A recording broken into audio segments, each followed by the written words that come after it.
हाँ तो भैया फिर से स्वागत है हवन के पार्ट 2 ब्लॉग में। तो उसके बाद ना कान्हा जी बैठ गए थे यहाँ पे आसन लगाकर। मैया रानी भी विराजित हो गई थी अपनी चौकी पर, लांगूर महाराज भी। और भैया यहाँ पे मेरा भाई खड़ों को बाट देख रहा था कि कदू मुझे पंडित जी फिर दोबारा काम बतावे और मैं भाग कर घेर में जाकर सामान लाऊं। तो बड़े पापा भी बैठ के देख रहे थे।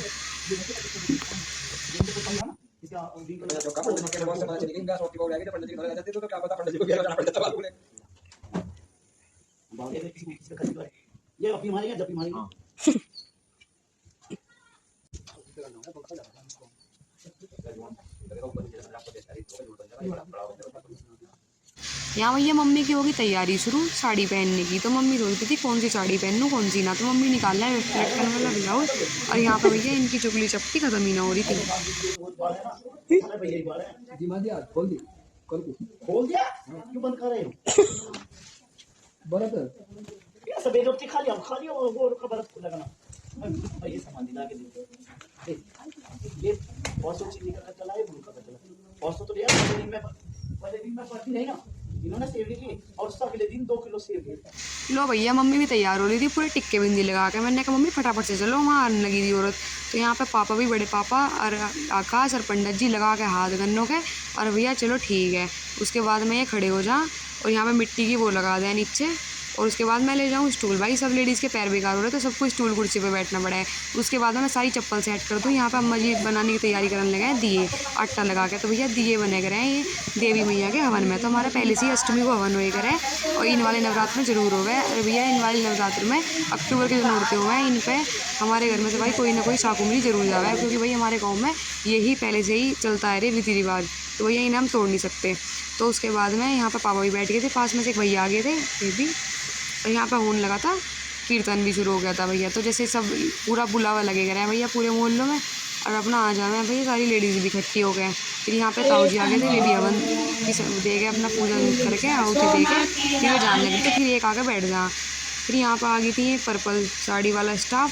फिर यहाँ पर सारी आंटी अपना देने लगी थी आहुति। यहाँ पर हमारी बिब्बी बैठी देख रही थी भाई कि मेरे जाने के बाद भी हवन पूजन सही कर रहे हैं या नहीं कर रहे। उसके बाद मैं काट दूँ प्रसाद फटाफट से कि भाई केले और फिर निकाल दूँ मैं सेब। भाई देख लो मेरे काम की स्पीड पूरे 2x पे है। और ये स्पीड एडिटिंग में नहीं, वैसे भी भाई मेरी स्पीड इतनी है। तो बड़ी मम्मी क्या प्रसाद का पूरा पता चाहिए ऐसा करते काम को। तो मैं कहा ठीक है कोई बात नहीं, काम ऐसा हो जाएगा रोटी मिल जाए शाम को। तो उसके बाद में भाई सेट देसी भाई मैं फटाफट से इन्हें सारे दोनों उठा लूँ, इन्हें लगा दूँ। फिर इससे बस एकदम से देने का काम रह जाएगा। बड़ी मम्मी मेरा फ़ोन गिर दिया, इन्होंने नहीं देखती मैं वीडियो बना रही। तो उसके बाद में मैं फटाफट से इन्हें लगाने लगूँ कि प्लेट में कि जिससे पकड़ा दूँ।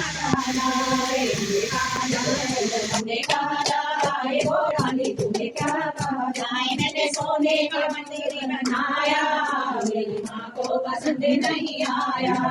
मैंने सोने का मंदिर बनाया मेरी माँ को पसंद नहीं आया। ऊंचे पहाड़ी पसंद आए बोल शेरा वाली तुमने क्या कहा जाए।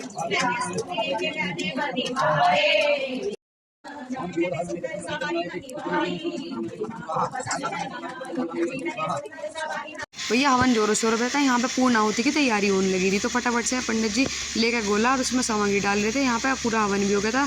तो उसके बाद में लांगुरिया भी डाल लिए थे। पुष्प गले माला पुष्प गले माला कंठन पर सेवक तिनके दुख हारी। ओम जय अम्बे गौरी कानन कुंडल शोभित आशा सासुर भाती लोचन नैना। उसके बाद में ये और आगे थे भैया हमारे बाबा जी। और यहाँ बट रहा था बाहर प्रसाद। तो ये अम्मा जी प्रसाद बटने लगी थी। खील पतासे वाला प्रसाद बटे गया भैया हमारे हवन में और फ्रूट्स का भी बट गया था। तो भैया उसके बाद में बाबा जी को मैं पन्नी में करके प्रसाद दे दूँ। और ये आज था मंगल तो मैंने सुंदरकांड की चौकी लगा ली। फिर शाम को उसके बाद में हमारे कान्हा जी मटक का तैयार हो गए। अगर मैं कन्याओं को कहने चली जाऊँ फिर मैं आके खा लूँगी ब्रेड से मीठे